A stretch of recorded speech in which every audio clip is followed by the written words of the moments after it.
Nobody noticed the quiet night nurse until the screaming started, and by the time the hostage-takers realized the mistake they had made, it was already too late, because the woman they had dismissed as invisible wasn't just another tired hospital employee. She was something else entirely, something trained, something dangerous, something the world had buried under paperwork and silence. And long before anyone on the 12th floor of Silverline Medical Center understood what was happening, Maya Rao was already counting footsteps, measuring angles, memorizing faces, and preparing for a war no one else could see coming. Because to the doctors and nurses around her, she had always been just Maya, the timid night shift nurse who avoided eye contact, spoke softly, volunteered for the worst assignments, and never argued back when residents snapped at her or senior surgeons dismissed her opinions. The kind of nurse people barely remembered 5 minutes after walking past her. The kind of person who seemed to shrink into the fluorescent-lit hallways as if she belonged to the building itself.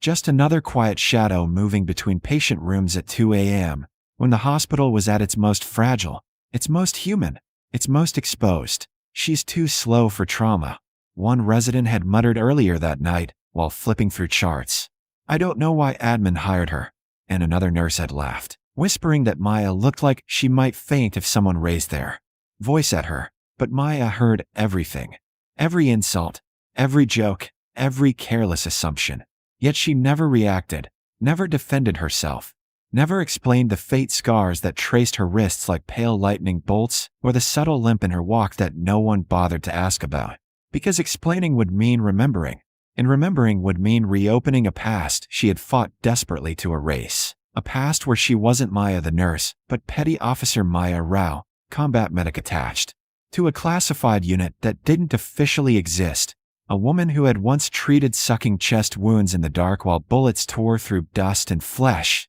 who had dragged wounded operators through burning wreckage, who had learned that silence could be louder than gunfire and fear could be weaponized. But none of that mattered anymore. Not here, not in this hospital where she had carefully built a new identity out of anonymity and routine, where the loudest danger was usually a coding patient or an angry family member, where the worst nights ended with paperwork and cold coffee instead of blood and explosions, until the elevators opened at 2:17 a.m. with a sound that didn't belong to the night shift, a heavy metallic echo that made Maya pause mid-step as she carried a tray of medication down the corridor, her fingers tightening almost imperceptibly around the stainless steel edge while her eyes lifted, her posture changing by fractions of an inch that no one else noticed, because the sound wasn't just an elevator ding. It was the kind of silence that followed it, the unnatural stillness that settled over the hallway like a held breath. And then the door slid open and 3 men stepped out wearing long coats despite the heat of the hospital.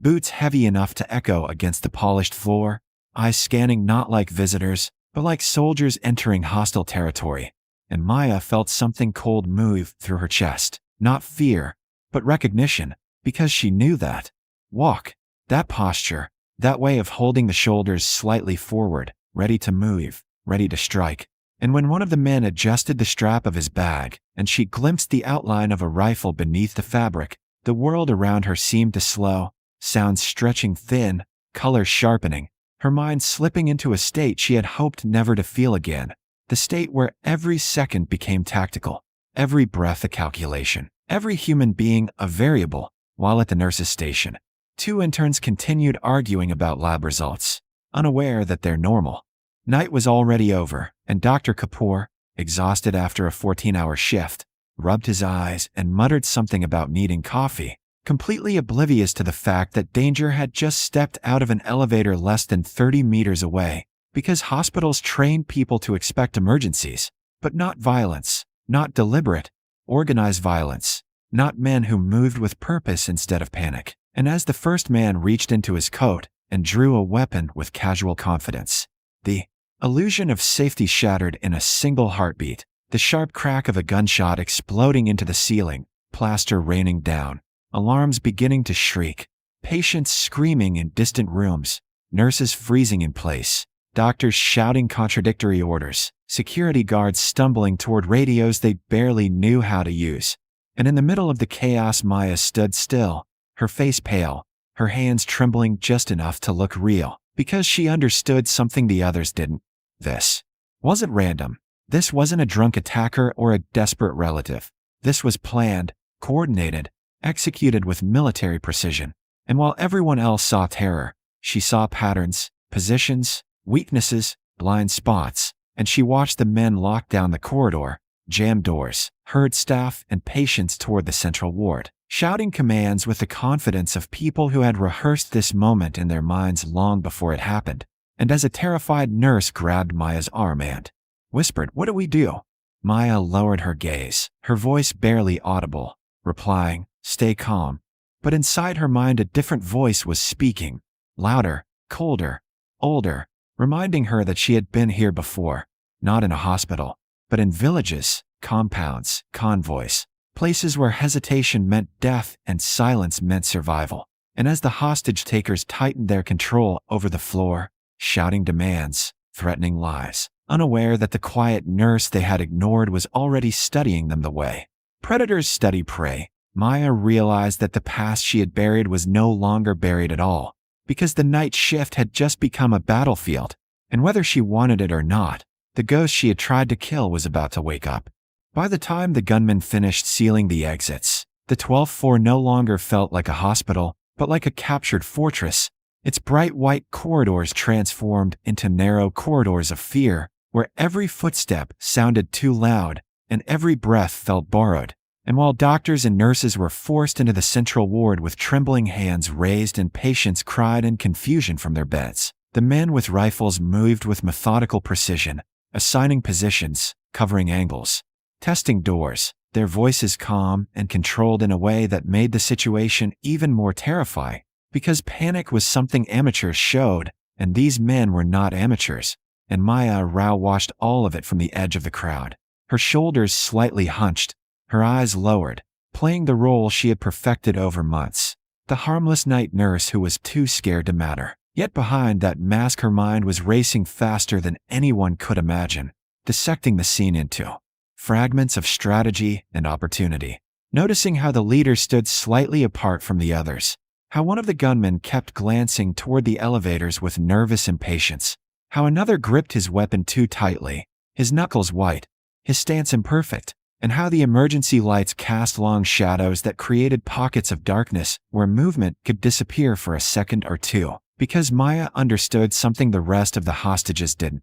This situation wasn't static. It was fluid, constantly shifting, and in chaos there was always a moment when control slipped, even for trained men, and she intended to find that moment. "Nobody be a hero," the leader announced in a voice that carried effortlessly across the ward, his accent neutral, his tone almost polite. "We are not here to kill anyone unless you force us to." And the words sent a ripple of terror through the crowd because they sounded reasonable, logical, as if violence were simply a business transaction. While Dr. Kapoor stepped forward despite his fear and demanded to know what they wanted, only to be shoved back so hard that he nearly fell, and Maya felt her jaw tighten, but she didn't move, because moving too early was the same as dying, and instead she watched as the men demanded access to a restricted research wing, their questions precise, their knowledge unsettlingly detailed, revealing that they had studied the hospital far more carefully than anyone suspected, and as security attempted to negotiate from behind a locked door using shaky voices over intercoms. The hostage takers tightened their grip, tying hands with medical tubing, confiscating phones, threatening patients whose conditions made them too slow to comply, and every time someone cried or protested, Maya felt the familiar burn of adrenaline rise in her chest, the same feeling she had once felt in places far from hospitals, places where fear was a currency and hesitation was fatal, but she forced herself to remain invisible, because invisibility was her greatest weapon, and while the others stared at the guns, she stared at the men holding them, memorizing rhythms, habits, mistakes, and when a young intern whispered frantically, "We're going to die, aren't we?"